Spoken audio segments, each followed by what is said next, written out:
In case you didn't realize it, Eric Holder, who resigned yesterday, is not going to go out quietly. Today he gave a speech to the Congressional Black Caucus regarding voting rights. And here it is. Thank you. Thank you. Thank you. Well, thank you. Thank you. And good morning. Thank you, Congressman Fudge, for those kind words. And thank you all, not only for that warm welcome, but thank you all for your steadfast friendship over the years. We have a lot of members of the CBC here, people who have been friends in good times, both in times good and bad, who've been great partners on the many critical challenges that we have all faced together. And I want to thank them for their tireless efforts today and every day on behalf of those whom the law protects and empowers. Now, I've been privileged to work with many of you throughout my tenure as Attorney General, which has not ended. Okay, let's just make that clear. It has not ended.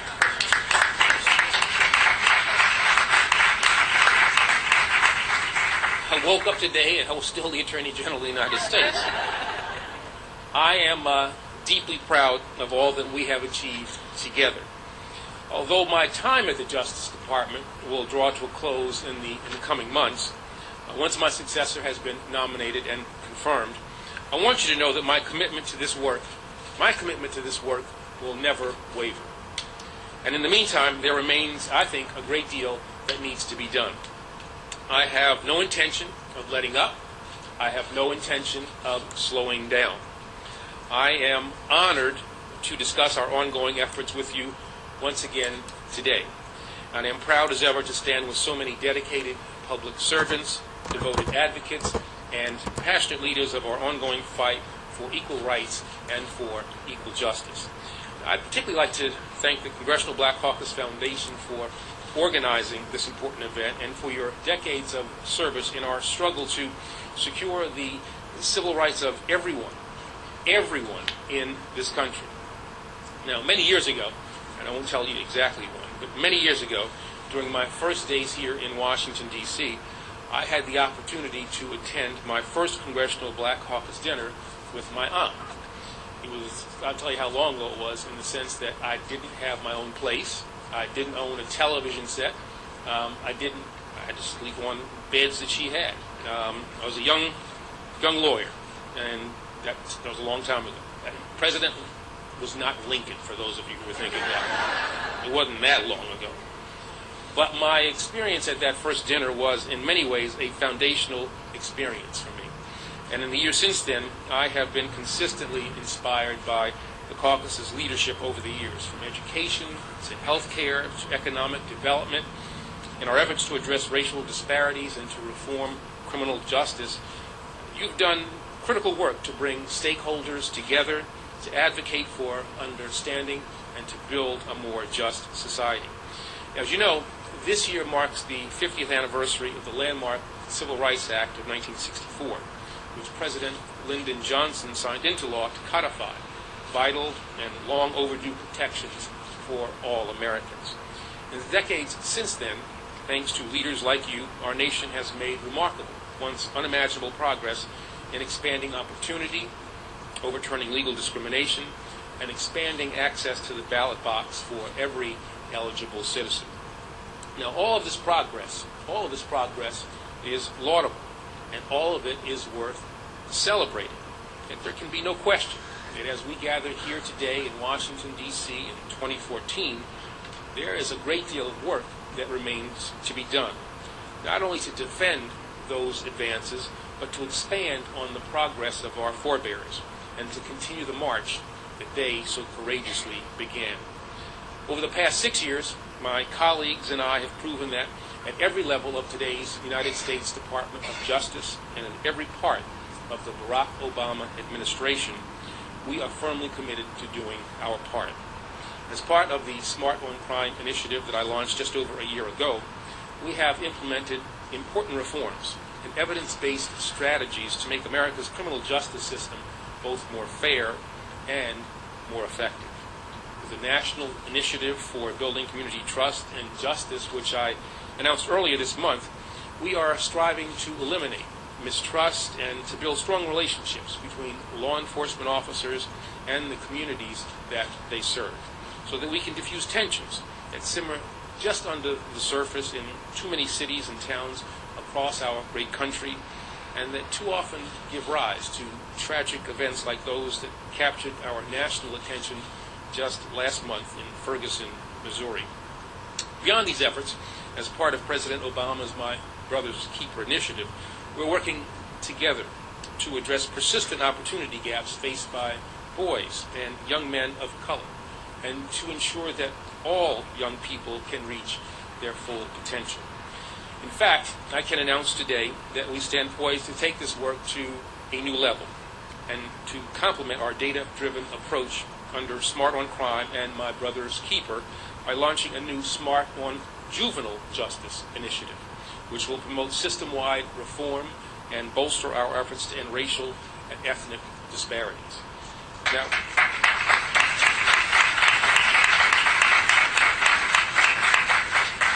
under this new initiative, 3 states, Georgia, Hawaii, and Kentucky, are working with the Pew Charitable Trust Public Safety Performance Project to provide diversion alternatives, community-based options, and other reforms aimed at reducing recidivism, decreasing correctional spending, and improving public safety, all while reducing the number of youth who come into contact with the criminal justice system. Now, to support this work, I'm pleased to announce that our Office of Juvenile Justice and Delinquency Prevention is awarding funding to the Crime and Justice Institute to provide training and technical assistance that will help these 3 states implement important policy changes. In addition, we are awarding more than $1 million to the W. Haywood Burns Institute and the Development Services Group to reduce racial and ethnic disparities throughout our juvenile justice system. It's time to focus on our juvenile justice system.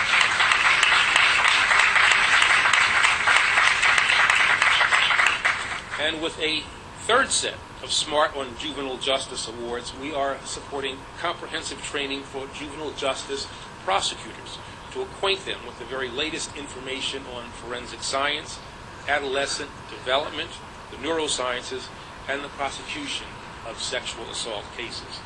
Now, these are, I think, promising new steps that will help to advance this very important work, and in many cases, work that is life-changing, work in our juvenile justice arena. These efforts go to the heart of who we are and who we aspire to be, both as a nation and as a people.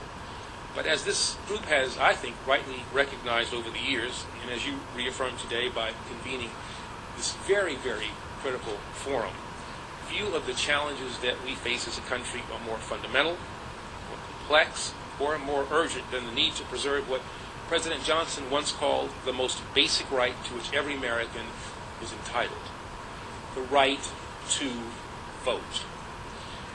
As you're discussing through the unrelenting efforts of the Justice Department Civil Rights Division under the leadership of Acting Assistant Attorney General Molly Moran, from whom we'll hear later in the afternoon, my colleagues and I are acting aggressively to ensure that every American can exercise his or her right to participate in the democratic process, unencumbered by unnecessary restrictions that discourage, that discriminate, or that disenfranchise in the name of a problem that doesn't exist. We are advancing this fight as we speak along a number of fronts in communities across the nation. This work has been a top priority since the moment I took office nearly 6 years ago. And these efforts, I think, show significant promise. For instance, just this week, the Federal Appeals Court in Cincinnati held that plaintiffs challenging the state of Ohio's changes to its in-person early voting rules likely will be able to prove that those changes are unconstitutional. This outcome was a milestone in the effort to protect voting rights even after the Supreme Court's deeply misguided, flawed, and unwise decision in Shelby County.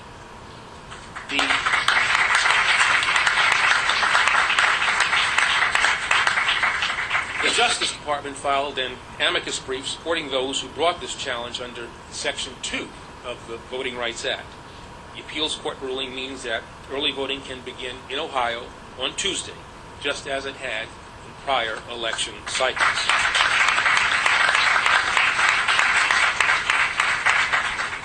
Separately, in Wisconsin, we are carefully monitoring a challenge to that state's voter identification law. Although we were disappointed by the Seventh Circuit's actions 2 weeks ago to lift the stay and allow the law to go into effect, we look forward to reviewing the court's reasoning when it issues an opinion. In Texas, we are currently awaiting a ruling on the department's challenge to certain of the state's redistricting maps, which were found by a federal court to be drawn with discriminatory intent. Closing arguments concluded on Monday in our challenge to the Texas voter ID law, which our experts found likely to disenfranchise hundreds of thousands of eligible voters who lack the requisite identification. Finally, just yesterday, in a case that's pending in North Carolina, the Fourth Circuit heard oral arguments in a challenge to that state's voter ID measure. We joined several groups last year in challenging that law, and although we did not prevail at the preliminary injunction phase, we believe that the evidence at trial next summer will show a violation of the Voting Rights Act. Now, of course, these are only the most recent and the most visible actions that the Justice Department has taken to protect the voting rights of every eligible American. Earlier this week, the department helped secure a victory in a case brought to ensure that the voting rights of Alaska natives, obtaining an order that effectively overhauls the entire election system to make sure that all information is translated into native languages, that every village in the region is covered, and that official election pamphlets will be translated in writing. Now, this landmark result is emblematic of our continuing broad-based commitment to stand for expanded access and against disenfranchisement whenever and wherever it plays out. And as we look forward to the future of this work and seek new ways to advance this struggle, the Justice Department will remain determined to use every tool at our disposal to secure the rights of every citizen. We will continue this fight until all Americans have equal access to the ballot box, no matter who they are and no matter where they live. We will continue our efforts until all Americans share the same opportunities for engagement in the democratic process.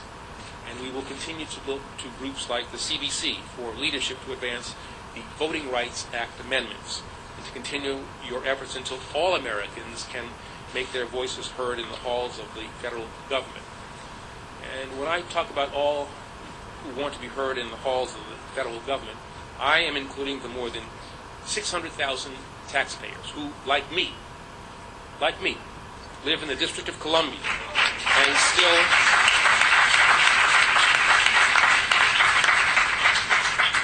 600,000 taxpayers who, like me, live in the District of Columbia and still have no voting representation in Congress. We pay our taxes, we die in the Army, we have a great representative, and we do not have voting rights. It is long past time for every citizen to be afforded his or her full responsibilities as well as our full rights.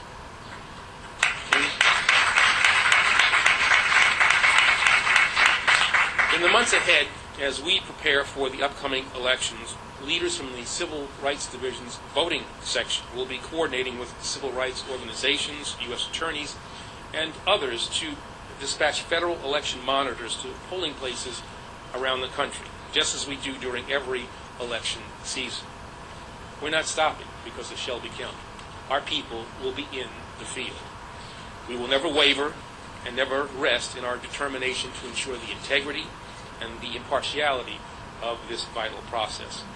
And despite the myriad challenges that lie before us and the long march that still stretches out ahead, I'm really confident that with the passionate advocates in this room, with the lasting dedication of Justice Department officials across America, and with the advocacy and engagement of public servants like all of you, together we will carry on the fight for equality. We will build upon the progress that has led us to this moment, and we will extend the legacy and the proud record of achievement that has been entrusted to each of us by generations that have gone before. This is the imperative that has driven me over the last 6 years, and that will continue to shape our steps forward. I want to thank you all once again for your partnership and for your leadership of these important efforts. And I look forward to everything that we will do together and everything that we will achieve together in the months and years ahead. No matter what my path will be, no matter where I will be, this promising journey will continue. Our cause is just. Our mission is clear. Our history propels us.